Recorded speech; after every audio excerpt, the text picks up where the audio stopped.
Hello and congratulations on getting access to this video course on how to make your private label rights videos unique and profitable. This is not theory, this is actual step-by-step information that actually works. This is a decade and a half worth of information that you're getting. So when we're talking about private label rights, these are video courses that you have purchased with private label rights, and the rights give you the ability to rebrand them with your name on them, but it's just so much more than that. The majority of people will slap their name on that and resell it like everybody else. So you'll have the same e-covers, you'll have the same title and everything.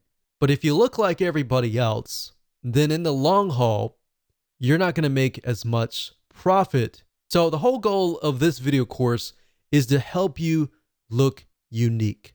Even take the video course that you're given and create a totally different product from that. And more importantly, I'm going to show you how to rebrand it with your logo. In addition to that, how to add more value. But you're not going to know how to add more value until we talk about some basic concepts. All right? So let's go ahead and jump right in. This is video number 1, which is the introduction. And the first thing I'm going to talk about is the mindset, because having the right mindset will help you succeed. Having the wrong mindset will help you fail. All right. So we definitely want to help you succeed. So the mindset that I want you to have is to do the opposite of everyone else. What is everyone else doing? Well, back in the day in 2005, what everyone else was doing was slapping their name on it and selling it. That still works to a degree. I'm not saying that doesn't work, but that still works to a degree, but not so much. So that worked then, so don't do that now. Because if you do that now, yes, it works a little bit, but it's not going to work as much as it should be. So if the goal is to be profitable in the end and long-term retention, then you don't want to do that. What ends up happening is if you're selling a course with the same e-cover, everything else, you're going to look like everybody else. And guess what? Everybody else does not follow the rules, right? So if everybody else is, maybe some are following the rules and some are not, some are devaluing it, then selling is very, very hard, right? So if somebody else is selling it for $7 and you're trying to make a living selling it for $20, if you look like them, then guess what? It's going to be hard, right? But if you have a video course that has so much other value than what you were given, and you don't look like the other person, then guess what? You could have a totally different video course. You're just using the video course as a platform to grow. In that light, if you look like everybody else, you'll begin to police everyone, you'll become to obsess over everyone else and what they're doing, that you forget about your business. And I've seen this time and time again, that it ultimately just eats away at someone's mindset and it's not productive. So we don't want to see that happen to you. We want to see you succeed. So what I want to do now is give you a quick overview of what's inside this video course so you know exactly what to expect. Video 1 is this video right now. Video number 2, we're going to talk about what everyone else does. Video number 3, we'll talk about the missing piece of the puzzle. And video number 4, we're going to talk about how to help. Believe it or not, these few videos are well worth decades worth of testing and findings and everything. Even though they're fundamental and conceptual, there's a lot of information and golden nuggets that you will find within these videos here, 2, 3, and 4, that will definitely help you in rebranding your video course. But not only that, but figuring out how to add value and what value looks like. Video number 5, we'll talk about voice reputation. Video number 6, we'll talk about intro logo stings. And video number 7, we'll talk about how do you go about creating those intro logo stings, which is those professional 10 to 20 second logo videos that you see typically at the beginning and the end of videos. And of course, video number 8, we'll talk about how you can take those logo stings and rebrand your video course as a whole. And of course, last but not least, video number 9, we'll talk about bulk rendering, which is a very important process in rendering all your videos. So instead of rendering it one by one, which is something that we used to do back in the day, we now can bulk render, let's say, for example, 9 or even 20, 30, 40, 50 videos at one time. Because your time is valuable, this is kind of a bonus video to help you speed things up. All right, so here is what you're going to need. You're going to need to have access to a video course with private label rights. You're going to need a video editor. You can use Camtasia. You don't necessarily have to, but I'm going to be using Camtasia in this particular video course. So if you want to follow along, that is what I'm going to be using. Now, there are other free software out there that you can use, but at the end of the day, Camtasia is the best screencasting type video out there that is available. Now, keep in mind that for Mac computers, you now have access to Camtasia. It's not as good as the one on the PC version. There are other versions of screencasting software out there like ScreenFlow, but at the end of the day, Camtasia is evolving even on the Mac computer. And that is the software that is well worth it in the end. If you're going to rebrand a lot of video courses over the course of the time, Camtasia is going to be well worth it. And believe it or not, that is the tool that started it all pretty much for screencasting. You're going to need to have access to video logo creation tools. We'll talk about the different web applications that are out there, how you can go about creating the logo stings, and I'll show you step by step what to do. And of course, you're going to need to get access to soundtracks, and you can get those from royalty-free audio sites like Audio Jungle. Now, you don't necessarily have to, but this will definitely step things up. And of course, if you're going to create other value in the form of videos, you're going to need to have a microphone. Now, you don't need to have a fancy microphone. You can use a USB microphone, or of course, you can hire a voiceover artist as well, or somebody else to create your videos. And of course, last but not least, a dummy partner, especially if you're the opposite sex of the speaker. So if you're a male and the video course creator is a female, then you're obviously going to need a dummy partner. Now, more on this later. This actually resolves an issue that I have seen over the years that will help you if that is the case. And of course, while this is not really covered in this video course, because this is really about rebranding the actual video course, it would be a good idea to get access to a e-cover designer so that you can change the e-covers and change the sales letters and all of that. With that said, that's the end of that particular video. Let's jump into video number 2. Hello and welcome back. This is video number 2. And in this particular video, we're going to discuss what everyone else does. You see, the best way to win in the PLR or private label rights business is to avoid doing what everyone else does. Now, I want to say this for just a second. Just because I'm talking about video courses, it doesn't just mean video courses. You can take this same concept and relate it to a PLR report, a PLR ebook, or a PLR software. So what you're learning here is easily transferable. So let's get back to business. What is everyone else doing? But maybe a better question is, who is everyone else? So let's figure that out. Well, everyone else is people who bought the same private label rights product as you. Specific product, I mean. So if you bought a specific product on how to do email marketing basics, for example, and somebody else bought the exact same product from that vendor, then that would be considered your competition.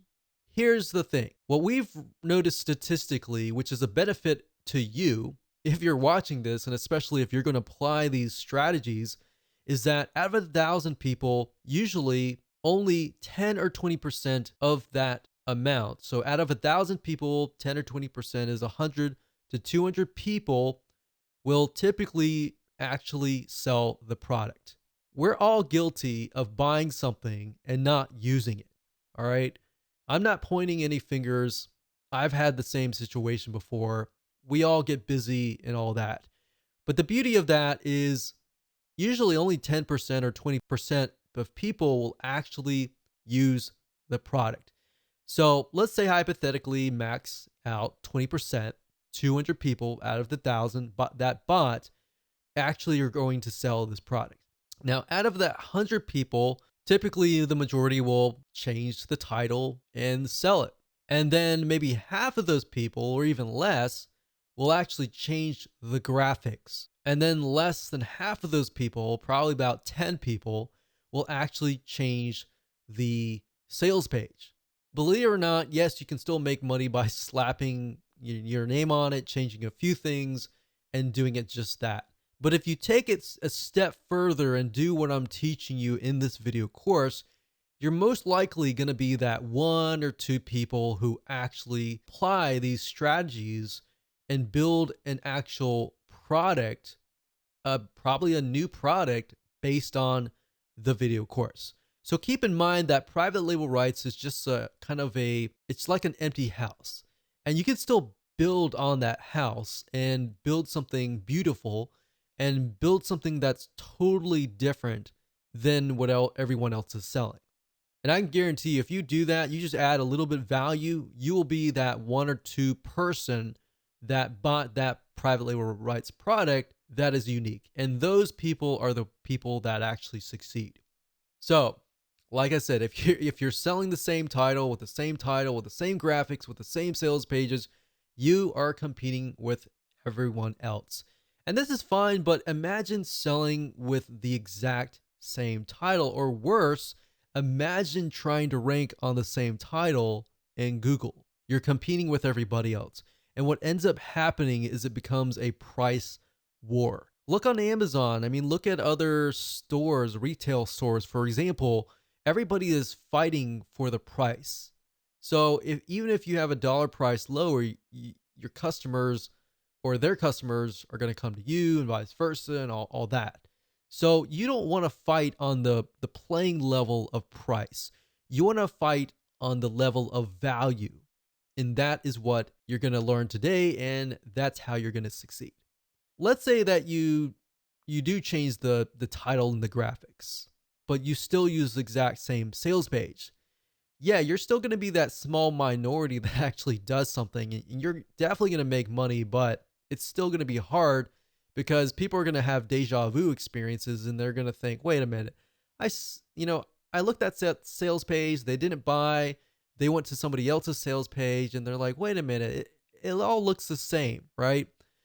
So you might want to even get creative and turn that sales page into a sales letter. Hire a voiceover artist and have them read the script and turn it into a sales video. I can tell you right now, most people don't even do that. So that's an idea for you. So if you're doing that, you're probably one of the few. Now, I want to say that this can actually work on projects that have giveaway rights. So if you have a report or an ebook or something like that have giveaway rights, or in other words, rights that allow you to give it away for free without charging somebody a fee or money, that can work on this. You could literally get away by using the same title, using the same graphics and all of that, because you're giving it away for free. But the majority of video courses usually and typically do not have giveaway rights. So for example, if this video course happens to have giveaway rights with exception of an affiliate bonus or a paid product, then whoever sold it to you is probably violating the license. So make sure that you pay close attention to the license and get a better understanding of what your scenario is. Even if the video course has giveaway rights, then adding more value to it will actually be better for the long haul. It can last you for literally a decade, as long as the content in the video course is still good. So what most people are living in is this nightmare of not knowing how to profit strategically. If you are, it's time to get out. So if you're in that situation, I want you to get out. All right. I want to see you succeed. So hopefully that puts things into perspective as why you're losing in this game. PLR is widely profitable, but only for people willing to put in the effort. PLR allows you to bypass literally months worth of product creation that would otherwise take you weeks or even months to create. However, that said, you will need to do some legwork. All right. And that's where we go in the next video. Hello and welcome back. This is video number 3, and we're going to talk about the missing piece. So as we discussed in the previous video that you need to do a little bit of legwork, the hard part is already done, especially if you find the right video creator. If you find either the right video creator or even relating to other private label rights like ebooks or reports or software, if you find a good product creator in general, then you've gone through that, you've read their material, you've watched their videos, and you're a big fan of the way they create their videos, then that is a good sign. Now, if you find the wrong video creator or somebody who just slapped together a bunch of videos that don't really understand the material and how to teach it, then that can actually be detrimental to your reputation. So you want to make sure that you choose the best of the best material before you put your reputation on it. That said, if you have found a good product creator or video course creator or report creator, and you've gone through the material yourself and you believe in it 100%, that in itself will help your mindset and that will help you sell it better. And that is often when you know you have a good product. If you have a good product, then you're ready to move forward. The problem that I see a lot of times is if you've gone through the course and you feel like it is crap and you have no passion about it, the reality is you're selling crap to your customers. The majority of us, we're ethical, so we don't want to sell crap to our customers. So at the end of the day, if you know that you're selling crap to your customers, it's not really good for your mindset. And selling people something that you do not feel passionate about can and will be detrimental to your reputation. If you do not feel passionate about what you just purchased, do not sell it. Add tons of value to it to make sure that you are passionate about it and then sell it. But only when you feel passionate about it, that you wholeheartedly believe in it, that is when you should sell it. The reason why I'm bringing this up is this is a crucial process that oftentimes you skip because you skipped the product development process. If you really think about it, when you create a product, the reason why you're creating that product is you feel passionate about it, right? If you skip the product development process and you get the product, then you don't get to experience the process of creating that product. But as a private label rights buyer, you don't get to experience that unless you actually go through the process and watch the video course or consume the material. That's why I'm asking you to do this exercise, because it will actually help you in the long run. Without knowing this process, the majority of people actually set themselves up for failure. If you've gone through the process, you're really passionate, you start to think about how this product will help your customers. And you're like, oh, wow, I just learned this and that. I really think this will help the customers. I really feel passionate about selling this product to the customers. You start to think of ways to really help people. And you become more focused on helping people rather than simply getting money from them. And yes, people say what's wrong with money. And there's nothing wrong with money. I mean, we're all business people at the end of the day. But if you think about money first, then you've defeated the whole purpose. If you think about helping people first, then the money will follow. In other words, if you think about it, if you help 1,000 people and they're willing to give you $10 each, then you've made $10,000. If you think about it from the money standpoint, it's like, oh, I got to make $10,000 or I got to make $1,000 or whatever. Then what ends up happening is you forget about the person. You think, oh, they're paying my bills, right? You forget about their needs and you can't really think. There's kind of that creative block that blocks you from thinking about what kind of value you can add to the course. So that's why I'm talking about this. And because at the end of the day, it's going to impact your sales, whether you like it or not. And the only way to bypass this thought process is by consuming the product yourself, going through the thought process of, oh, I can add this, I can add that. This video course is missing a checklist, or this video course is missing that. So jot it down, write it down. Everything is missing something. A software is going to be missing something. Jot it down. How do you add value to it? So from here on out, I wanted you to do an exercise. If you read something, think, what is missing? Jot it down. Get in the habit of doing that, because by doing that, creating value is going to make more sense. It's going to come to you very naturally as well. So I don't want you to go through this route. I want you to succeed, and that is why I am pointing you to some basic fundamentals before we start the process. So that in itself is the missing piece of the puzzle on how to create value. And now you know the process, and this process is actually very easy to do. It just takes some time out of your schedule. And once you understand the process, you can begin to outsource these parts really, really easily. Let's discuss things and what you need to do in next steps in practical terms. Welcome to video number 4. We're going to discuss how to help. So now that you understand the whole process of how do you figure out what kind of value to add, let's start by asking a question. And that question is, how can you help the customer? Or how can you add more value to the video course that you purchased with private label rights? So let's talk about practical terms, because we talked briefly about kind of the fundamentals. So this is how you begin to succeed.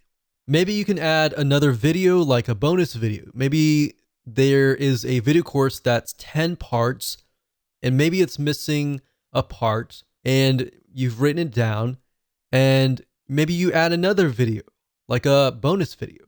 And truly, you would only know this if you actually went through the video courses yourself, right? There's always something that stands out as you watch something. Well, I wish I could learn this, or why isn't this in the video course, right? You should ask, why is this not here? What is this? Or where is this? So why or where and all that. There's always going to be a question. And as you begin to ask those questions, you can fill those gaps with extra value that your competitors will not do. If you're doing this, great. All your competitors are not doing this. In fact, I commend you for even watching this.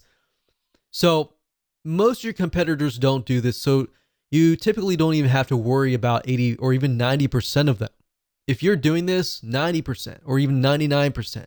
Even if they're violating your rights, if you follow this blueprint exactly, then you don't even have to worry about them. Don't even worry about them if they're price killing you. I really want you to think questions like, maybe this course is really good, but it needs additional information such as a checklist, a workbook, something to help people take what they learned and actually apply it. You could take notes, look at the transcripts, see what golden nuggets stand out. You could create an action workbook. What do people need to do in terms of next steps so that people can take what they learn and truly apply it and succeed? You see that right there? As long as you understand that you want to help people consume the product that you're selling to them succeed, then guess what? You're going to figure all these golden nuggets, probably more than me right now. And probably many of you are thinking of a lot of different things. So jot those ideas right down. So perhaps in the video course, something is explained, but it is not very clear. So you could create an infographic that clarifies and gives value added information. So maybe as I'm teaching this video course right now, you're thinking, oh, I can create an infographic out of that, right? Go do that. Add that value. Or maybe you're watching this video course and you realize that another video course could be created, sort of like a sequel or a part 2. You could do that. And that would actually help you sell. I mean, think about it. You could set that up as an upsell of this video course, and you could essentially sell that. And you could do a part number 3, part number 4. Or maybe as you watch it, you feel uneasy because something else is missing. Figure out what that is. Does that make sense? Can you now see how, just by going through the video course itself, you can begin to see nuggets of value that you could potentially add in? And by adding these value points, you can also sell these on your sales letter to show people that you're not just selling the exact same course as everybody else. In fact, you have something different, something better. Now, let's say, for example, that you're selling a piece of software. Most of the time, as far as videos related to software is what speeds things up. Video courses typically tell you the manual process of the software.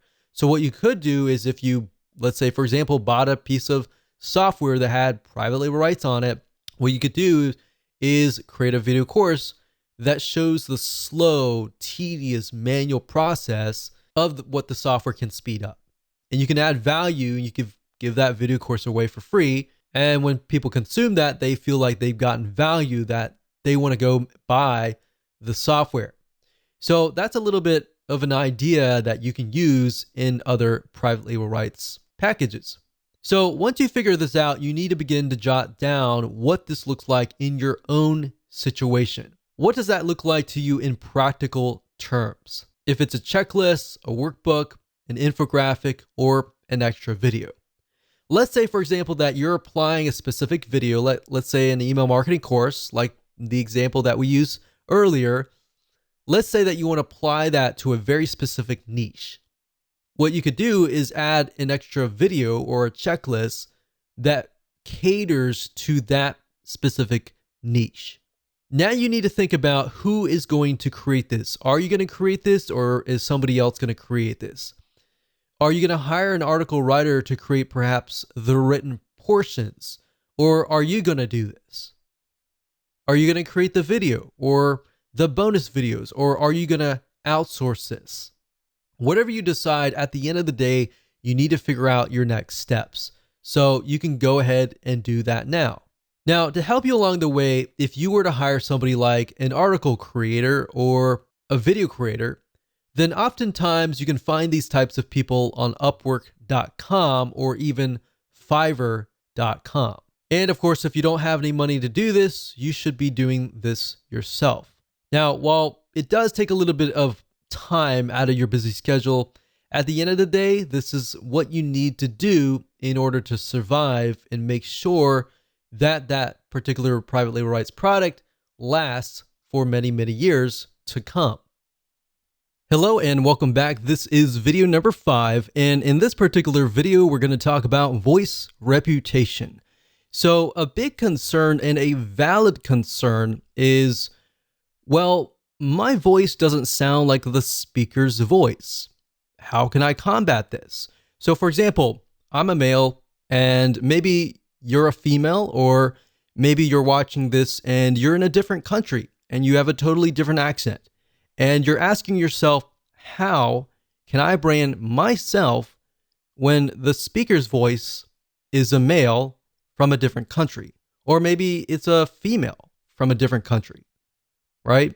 So if you're a female, but the speaker's voice is male, or you're a male, but the speaker's voice is female, how do you go about creating a video with your own voice, maybe as an introduction video, and claim that this course is yours and you have the rights to it, and ultimately rebrand it as your own? Well, there's actually a very simple solution to this. And this is part of the whole rebrandable, course blueprint, because it is a valid concern and it could impact the way you could go about creating your value, essentially. So let's say, for example, you own a company, and not just a one-man company, but a company that has a bunch of people.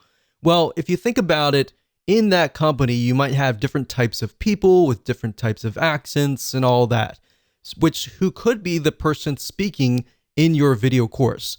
Could it be your partner, or could it be one of your employees? Now, remember, what I want you to do is think big. Don't think small. So what you can do is, if this is a concern, then what you can do is make a video in the beginning of the video course. So let's say, for example, that the video course is 10 parts. What you can do is make an intro video that is right in front of all the other videos and say, this is the introduction video of the video series, and introduce yourself. Let's say, for example, that your name is Julie. You could say, hi, my name's Julie, and today you're going to learn about email marketing in the video course, in the videos after this video or something. Discuss the video course and give a brief summary. And then, of course, if you're a female and the voice is a male, you could say something like, hi, my name's Julie, and my partner Bob will be sharing with you how to, step by step set up your email marketing campaign, right? Hi, my name is Julie, and my employee Bob will be sharing with you how to do exactly that. So what you're doing is you're creating pen names or dummy partners. This is nothing new. A lot of people out there actually have pen names. So that's how you can get around this situation. Of course, don't actually use the actual video creator's name unless you have permission from them, because of course that is a violation of copyright, or worse, trademark, especially if they've done that. So because they could easily come at you and sue you from profiting off of their name. So this is why you need to create your own dummy partner or dummy employee name underneath the umbrella of your company. And of course, if you're a male and the speaker is a female, you can simply say, make a dummy partner or a dummy employee and say, hey, this is Bob. Donna will be showing you how to set up your email marketing campaigns. Same thing if you're in a different country. You could say, I'm going to pass this on to my business partner who is in the UK, right? So you're creating a dummy partner, essentially. So at the end of the day, now I will say, don't get too caught up into this. At the end of the day, most people do not care about us. What they really care is, what kind of value are you going to give to them? So that's really what they're concerned about. So while this is a valid concern, as it could be, in certain respects, impact how they see you as a brand, as a person, or as a company. In fact, if you're branding yourself as a company, it's easier, to get away with this because you're under a brand, right?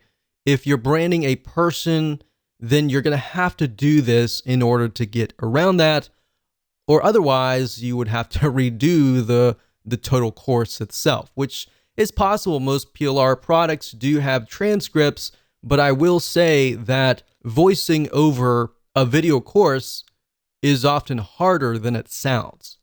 So with that said, I do want to say, don't focus too much about yourself and how you look. And if this is taking you more than a day to think about, just do what I'm telling you and move forward. Welcome back. This is video number 6. We're going to talk about intro logo stings. So now that you understand the fundamentals, we can actually jump straight into rebranding the course.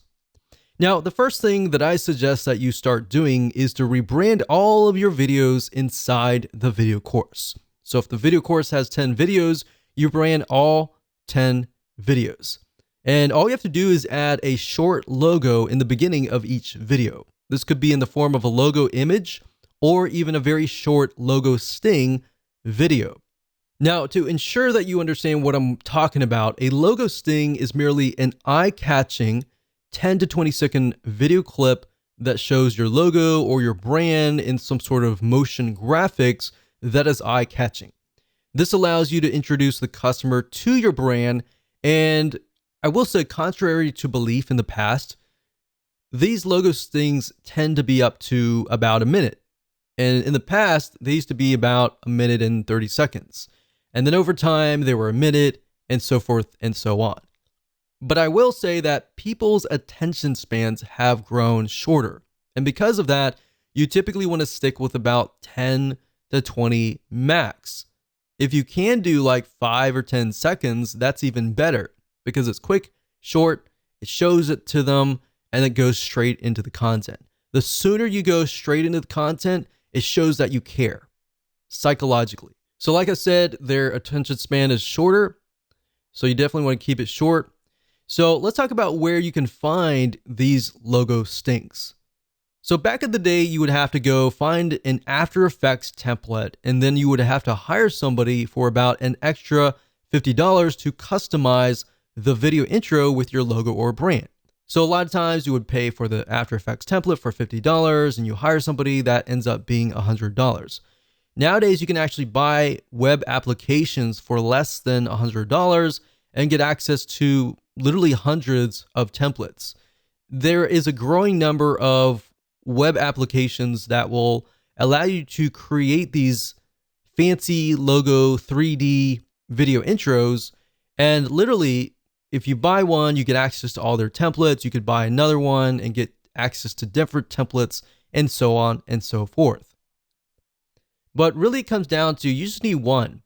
You don't need 10 or even 5. You just need one that you really like and you just stick with that.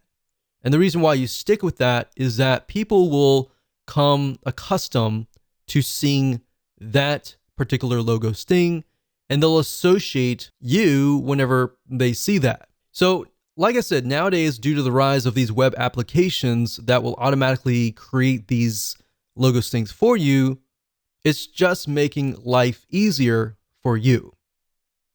Now, there are many places that you can go to, but the easiest way is to buy access to a software that will allow you to do that. Instead of going out to places like Video Hive and buying the After Effects and then having to deal with the headaches of finding somebody, hiring them, and all of that. I would not recommend that route. You want something fast, quick, and easy, simple, short, and just run with it. Basically, my point is the less time you're focused on these little elements and these little items, the faster you are to actually getting to the point to selling your product. So let's discuss a few and let me show it to you in action. And then of course, in the next video, we will have those videos in hand and I'm going to show you how to open up Camtasia, how to add them, how to make it look professional. Videos, that's VIDDYOZE. And this particular web application has hundreds and hundreds of video templates that you literally can go through here. For example, if I put my mouse over it, you can see what it looks like. So we can choose the logo one. So the intros are basically titles. So you could have a title that comes in. If you don't want to have your logo, that's fine. And you just want to have an intro. Or you could have your logo come in really quick. So if you have a combination of these, just keep in mind to keep it as short as possible. So you could have your logo come in like this one here or this one here. And then after that, you could have an intro word come in that talks about the video course. So maybe the title of the video course. So for example, this video course is about how to profit and how to make your PLR videos unique. You could have a intro video come in that's professional and then have the logo in the intro and then just go straight into the actual content. And then at the end, you can have maybe an outro, maybe a call to action to tell people what to do next. Either go watch video 2 or video 3, or go to this website, and then have the logo. Now, I will say in terms of video courses, a tip that I have for you is for videos 1, 2, 3, 4, 5, and the beginning videos, you typically don't want to have a call to action. The goal is to get people to consume the video course, because the majority of population, they start a video course. I think we've all been guilty of that. So I'm not saying certain people, but we've all been guilty of that. So having a video, maybe at the end of video number 1, you could say, check out video 2 where we talk about this, right? So it's kind of a sneak peek to get them moving forward, because the more you can have people consume the video course, the more they're going to come back and buy from you, right? So at the end of the day, they're going to feel like, okay, you helped me. I learned something new. I was able to complete the whole video course, which is something that rarely happens. So of course, they're going to come back to you. So that's a little tip there. Or you can just have a logo on the intro and the logo on the outro. That's fine. It's really up to you. I'm just giving you some tips on what you could potentially do and making it unique. You can also go a little forward and let's say within a video, you've got sections, right? So for example, the first video we had mindset and we had quick overview, and then we had other things like the things that you need. So you could go to the intro or title screens and create title screens for those sections. So you could get creative and get all fancy and all that to kind of upgrade the look of the video. And the reason why I recommend this is because a lot of video courses, especially with private label rights, they're made to kind of look standard so that somebody else could come in and make it look really, really good. And that's really the reason. If it's already rebranded with a picture or everything like that, then of course it's going to look like everybody else. So at the end of the day, you want to be able to edit the private label rights product. So don't buy a product just as a note for the future just because it looks really good. Buy it because it has a good quality track record. All right. So now that we kind of talked about a few tips that you can take your videos to a whole new level, Videos is a good site to come to. All you have to do is come here, pick and choose what you want. Let's say we'll do a logo and we'll scroll down here. You could do the cube logo. So you click this. And as long as you have the logo in hand, it's as simple as uploading the image here, the logo here, clicking render video, and literally it will start to render the video. So when you're done, I'm not going to do it now because rendering does take time. Sometimes it can be 5 minutes, sometimes it can be 15 minutes because it's web-based. So we're going to click videos here. And of course, when you're ready, you just click download. Now, there is another software called Revio, and as you can see, I've logged into my Revio account, and Revio has kind of a different take on things. It's a little bit different than videos, so it's hard to say that they are all the same. Revio, there's another one coming out, I'm sure, and I'm sure there's going to be a lot more coming out. At the end of the day, it's better to have a variety of softwares and access to these. That way you have a variety of access to different templates. Same thing, you got logos, really nice, fancy looking logos, as you can see here. And then we got promo videos, we got motion titles, we've got live mockups, which live mockups are kind of like if you're showcasing your product or e-cover or whatever kind of thing. And then there's collections, and there's whiteboard videos. And then of course there's explainer videos, which is just a shorter name for kind of video sales letters or the kind of that cartoon based videos. The nice thing about Revio is there's a variety of different videos. Now, if I go to my videos, very, very similar to videos. They're all created very similar. You pick it, you like it, you upload the logo, and then of course you render the video. And then of course, when it's done, you go here and you can download the actual video. So in this case, I've downloaded this particular video. It's pretty standard. So it's like make your video stand out. So this could be kind of related to this video course. Hello and welcome back. This is video number 7, and we're going to talk about software required in order to edit your videos. So in this particular video, we're going to show you what you need software-wise to take the logo sting that you just created in the previous video, and then of course add them into your video course. So obviously in this case, we're going to have to edit individual videos. So if you have 10 videos in the video course, you'll have to edit all the 10 videos. Now, in order to do this, you're going to need to have a video editor. You can use Camtasia, or you can even purchase a cheaper version of some video editor, as long as it gives you the ability to split in half the video. And that way, if you want to add it to the intro and outro, you can. That's usually pretty easy. You don't have to do a lot of edits. If you want to add a soundtrack, that's fine. You can do that as well. Or if you want to go further than that, you can cut the videos in their appropriate places. For example, the sections, if you were to have like the title videos. And I'll show you how to do all of that. And even though it sounds a little bit complex that you're going to have to edit every single video if you've never done this before, it really isn't. It really is easy as long as you have the right software.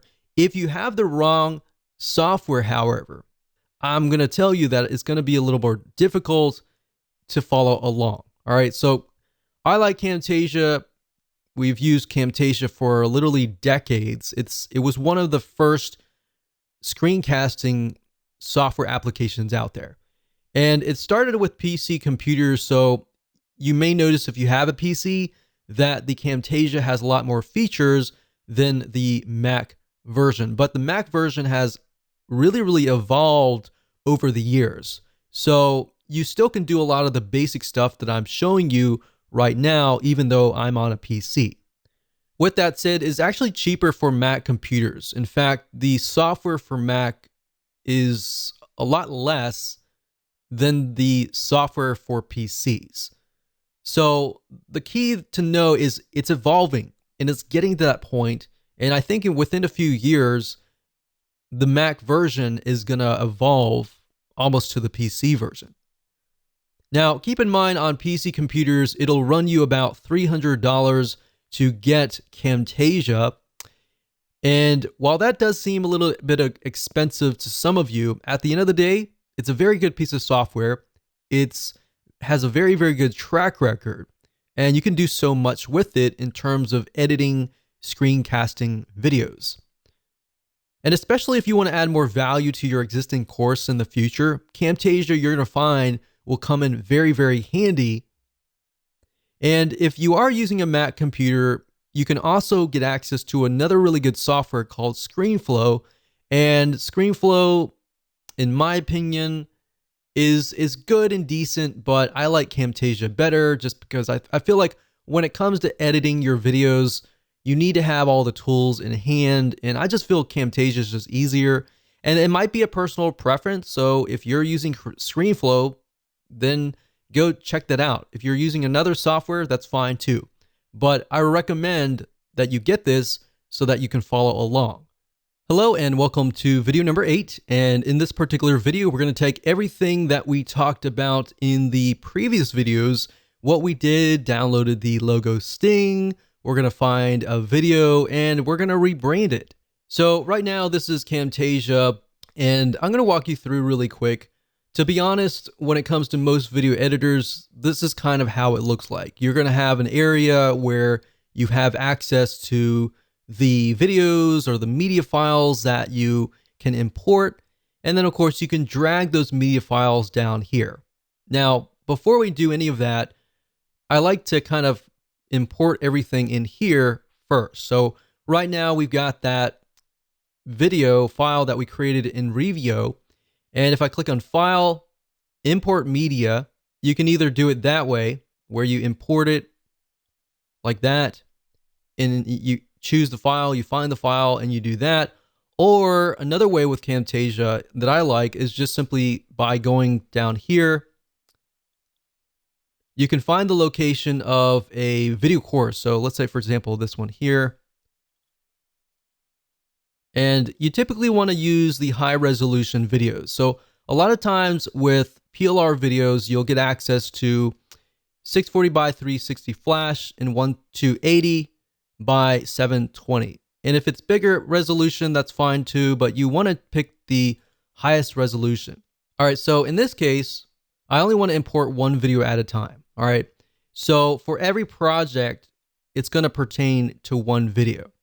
So if I import this in here, I'm going to need to save this as a different file. So you can save this as a file that is related to this. And then you're going to need to have a different project file for every single one of these videos. All right. So I'm going to show you the process first. And don't worry if it does seem a little complex at first, it's because it's new. All right. Everything new is going to feel that way. So let's look at this. We've got these two files. If you want to import let's say, for example, an audio soundtrack, you can, like this. So we have the intro, we have the video, and then of course we have the audio soundtrack.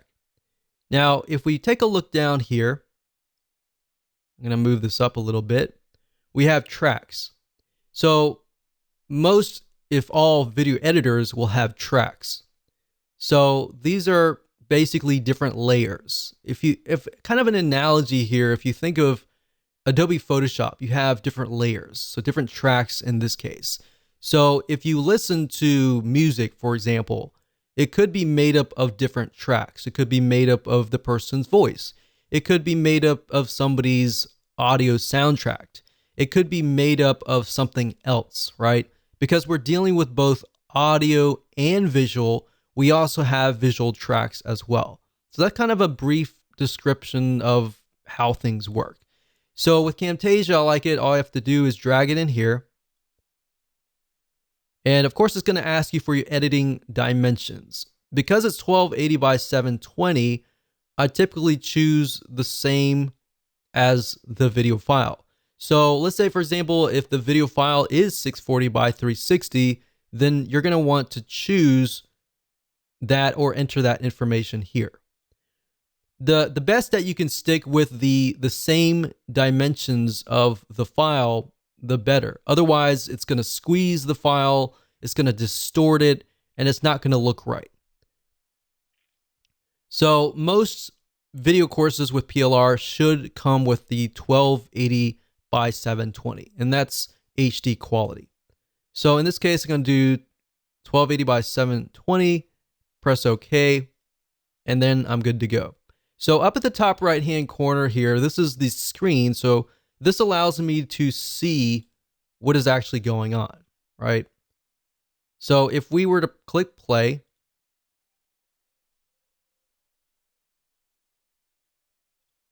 so it says make your video stand out. All right. So then next, what I want to do is I want to add this video file here and add it here. So the nice thing about Camtasia, I don't know if you noticed that yellow line. That's a guideline to tell me that it's close or it's touching the other video. And that's nice to have, especially if you're moving it over and you don't know exactly where to go. It just locks in. And that's why I like Camtasia. Now up at the top here, this is zoom out and this is zoom in. So what this allows you to do is see the audio waves here. So if you wanted to get close and you're like, okay, I want to lower the sound, then I could select the clip. So this is the intro, click audio, and then I can lower the sound. Click play. Because sometimes, just because this level here is right here, doesn't, and this one here is here, even though the levels might be the same, it does not mean that the audio loudness is going to be the same. The volume is going to be different. So from what I can hear, the volume here is definitely louder than the volume down here. So you want to adjust it to your headphones to see which one actually, everything is even and level. So we could do that, or we could just totally remove this. So if we were to use the, let's say, for example, the audio soundtrack here, I could say, well, I don't really need the audio here. I just want the intro logo to come in. So if that's the case, you click audio, select this. And if you move this over here, and this little green thing allows you to move it over here, so you can select. So the left-hand side is the green, the right-hand side is the red. And I can click on silence like that, and it removes the audio. So this thing right here allows me to select things. And I use this all the time to edit videos. So now we click play, and there's no sound. Now we can also add transitions. So with Camtasia, the newer versions allow you to add more transitions, but See how it kind of just jumped from here to here, and it was very abrupt. So what you can do here is you're going to add a transition like a fade. So you can grab the fade here and drag it in between both of these. So now when you click play, it fades in.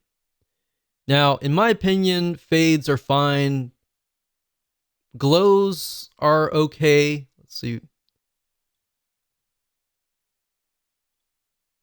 But the things that I would probably avoid and recommend avoid using are things like the cube rotate, because it looks really old school like that. So it really depends on your audience, but at the end of the day, simple is better than making it look too fancy. If it looks too fancy, it looks kind of salesy, and because of the rise of skepticism and all that, you want to keep it simple. All right. So if you want to add this to the ending, and you can either drag and drop it, we'll minimize it here. So there's two ways of doing this. You could either drag the logo to the end and move it over here to snap it in place.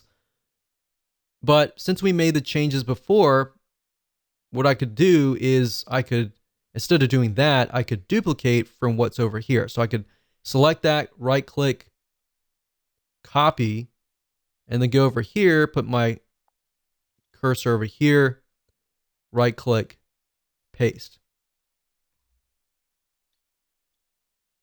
Like that. So I actually click Control V for paste. And of course we can add either a fade or a glow, like that.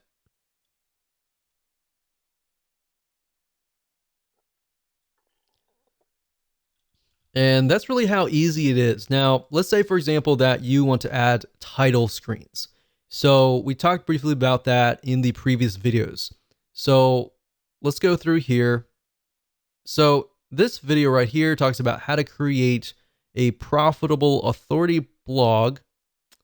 And of course, we got video 1 introduction.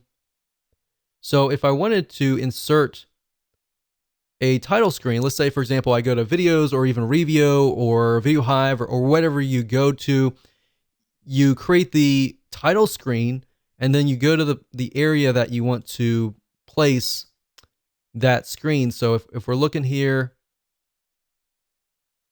we want to find an area that isn't moving. So if you notice that is zoomed in here.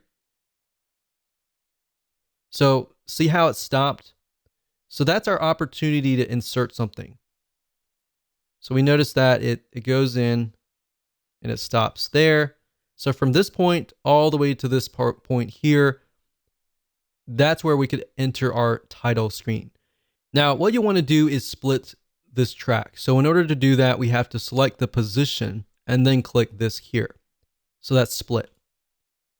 So we splitted it. If you notice, there's a split between the two.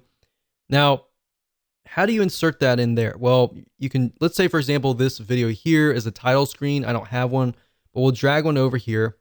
So that's a nice thing. You don't have to do everything on track 1. That said, if, of course, you can add things like call outs and other elements as well. But because this is a title screen, we do need to move things around. So I'm going to select all of this here. I'm going to move it to the right. And I'm going to take this and then insert it here. Make sure it's yellow.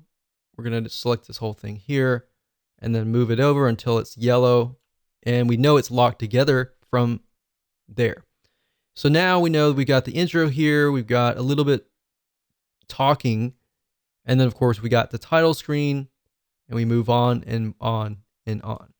So that's really how easy it is. You can do this with any other video editor, but from what I have faced over the years, I found that this video editor is the easiest. Now, let's say, for example, that you want to add a soundtrack, and you want to make sure that this soundtrack does not overpower your voice or the voice on the video course. So what you do is drag the soundtrack up at the top here, down here. You need to make sure that the soundtrack is all the way to the left. And then after that, what we need to do is lower the sound. So right now it's way too loud. So we need to select this here, click on audio, and then now we can lower the sound. So you can either lower the sound up here, volume down, but that takes too long. But we can use that later, but we can lower the sound by clicking this and moving it down. Now, one thing to note is that you're going to want to probably lock this track. When you're editing something else like a soundtrack, you have the potential of ruining this track here, maybe actually deleting something. So the best way to do things is to lock that track. So if you see the little lock here, it's open lock now, it's locked now. Lock basically means I can't do anything to it. So now when I click on it, I can't move it around, right? So if I were to let's say select this and then click delete, it'll delete this, but it won't delete the lock track. So now obviously I did not want to do that. So I'm going to click edit, undo, like so. And I'm going to quickly listen to it. So it really comes down to your hearing. If you listen to the voice and it's way too low, you can of course increase it. But you always want to make sure that the soundtrack is lower. And you really can't tell by just looking at the visual wave length or wave height.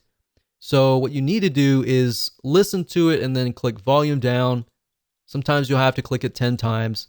And then listen again, and it's like, okay, that's too soft, click it up, and all that. It's better to have the voice of the video course louder than the actual soundtrack. Even though the soundtrack can change moods and emotions and all that, if the voice is softer than the soundtrack, people are going to get pissed off, they're going to get annoyed, and they're going to do a refund. So just a little bit word of the wise there. This has happened before, and I've seen it happen as well, and it's not something that you want to do. Now, you're not done yet. You'll notice that the audio soundtrack is, so this one's about 4 minutes, 40 seconds. This one's about 4 minutes, 10 seconds. So how do we get rid of this? So what you need to do is just move this over, and you see that yellow line. It tells us, okay, that's the end. So we click on the red here, we move over, and click delete, or you can do right click and delete. So now we look at it and we're like, okay, those two line up with each other because we don't want it all the way out here. If it's all the way out here, it'll just be a black screen with music and people are going to be like, what in the world? And they're going to put the unprofessionalism of the video on your brand. So believe it or not, people will judge your brand based on the video that you sell. So that's why I said earlier on, you need to be careful on what you put your name on and make sure that you go through the video course and you feel passionate about it. If you feel passionate about it, somebody's going to say something and you can talk about the video, right? And that way you're aware. All right. So that's how easy it was to literally create a project. So obviously click save when you're done.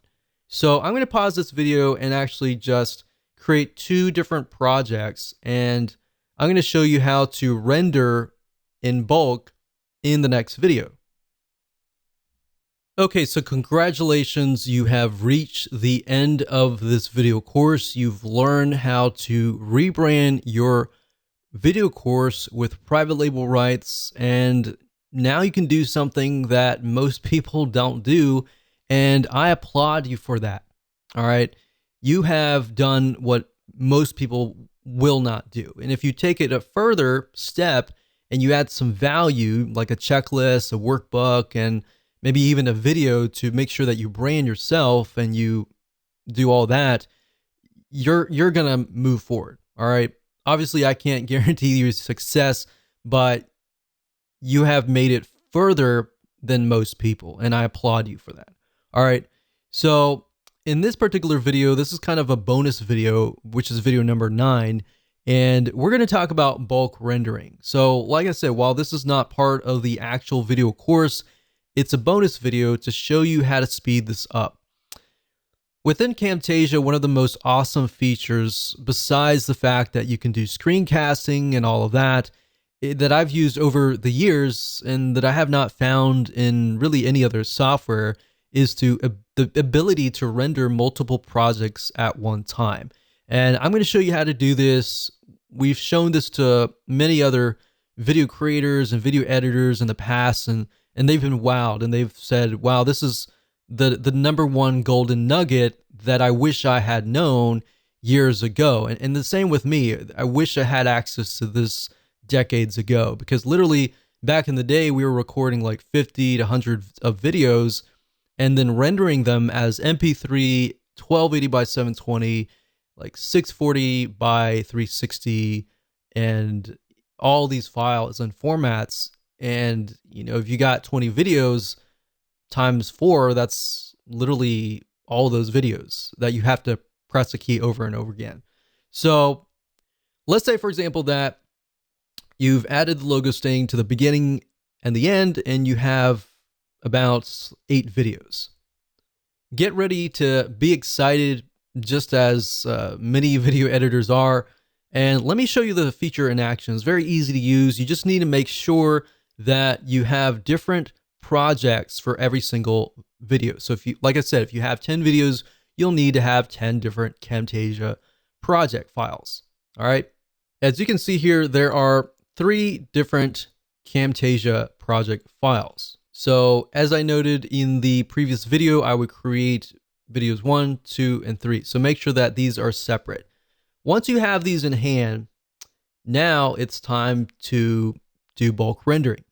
It's super easy to do. All you have to do is go up to Tools, and then you go to Sharing, and then you go to Batch Production. So you can either click Add Files and Projects here, and then you can select the files. You can select multiple at a time, click Open, and of course you can add more as well. Now here's a little trick. I'm going to remove these selected here, and that's actually the slow way. Here's the fast way. So let's say, for example, that I want to render an MP3, a 1280 by 720 HD quality file, and a 640 by 360 flash file for every single one of these 3. So that's about 9 different rendered files. So all I have to do is drag these here, drag it over, and drag it over. All right, so the reason why I did that was because I want 3 different formats for each one of these files. So to show it to you again, to kind of maybe simplify things, if I just want 3 here, I could do 1, 2, 3. So then I can have MP3, HD, and then the flash. All right. So hopefully that makes sense. I'm going to speed it up again. So 1, 2, 3. If you have a 4th one, then you can move it over again. Next thing you do is click Next. And these are presets. So obviously these are settings that I have set already. So in order to make new settings, you click on Preset Manager, and then of course you can edit and then of course change things around. As far as what settings you should use, honestly, I can show it to you here. We'll click cancel out. If you click Produce and Share, actually there's nothing in there. So let me choose something here. Choose this one here. We'll click Produce and Share, and you can click Custom Production Settings. Click Next, and you can say, okay, this will be an MP4. And what that means is you're going to produce an MP4 file. So if we were to produce an MP3 file, we would select that. But the majority of the time, you're going to do MP4 or MP3, but MP3 is only the sound itself. It's not the video. So most of the time, it's this one here. You can also do GIFs. Now, what this means is Produce with Controller is the actual video player, the HTML player that comes with the video. So either you want to render just the video alone, or you want to render the video connected to a player, like an HTML player, so that you can upload it to your website and it'll automatically play. So you could do that. The size, what I would suggest that you do is use a similar size as what you have exported. So 1280 by 720, you have 1280 by 720 here. All right. Video settings, frame rate, I put automatic. You can do 30 seconds frame rate, but I usually just do automatic, and I do bit rate high quality. Now keep in mind, if you do this, especially for bigger files like a 1280 by 720 video, the file is going to be a lot bigger. So your video might end up being 100 megabytes or even several hundred megabytes. But I typically like to have the higher quality as the better. And then audio settings, I usually do encode audio and I select 128. You can also select a higher one as well. And that's it. So really it comes down to what you want. All right. So if you want to produce it without the controller, you unselect this. All right. All right. So let me go back over here. We're going to do the batch rendering. I'm going to do it really quick. But I just want to mention that so that you understand what's happening. I don't want to assume that you know what I'm doing. All right. So we're going to click use a different production preset for each file. And the reason why I want to do that is because we have all these files here. So we have 3, 1, 2. So that's 1, 2, 3, 3, 1, 2, which is 1, 2, 3, and 3, 1, 2. So the top 3 are going to be one thing. So I'm going to do 640 by 360. And then the next 3 will be 1280 by 720. And of course, the next ones I'm going to do MP3. Like that. Click next. You choose the output folder, and then of course I usually select organize produce files in subfolders. And what that means is as it's rendering, it will create an individual folder for those files, which is nice to have, especially if you want to zip that folder up and send it away. All right. So that's how easy it is. You just click finish and it'll begin the rendering process. Now keep in mind, depending on your computer, one video could literally take anywhere from half an hour to sometimes an hour. If your computer is really, really fast, even my computer here, the videos will take about half an hour each just to render, or even 15 minutes. It really depends on how complex the video is. If the video is just maybe a few slides and that's it, and not a whole lot of motion, your video size is going to be lower. But if you have a lot of call outs and a lot of fancy motions and all that, your video file is going to be at a larger file size. So I hope you enjoyed this video course on how to rebrand your video course. So that's it. Have a good day.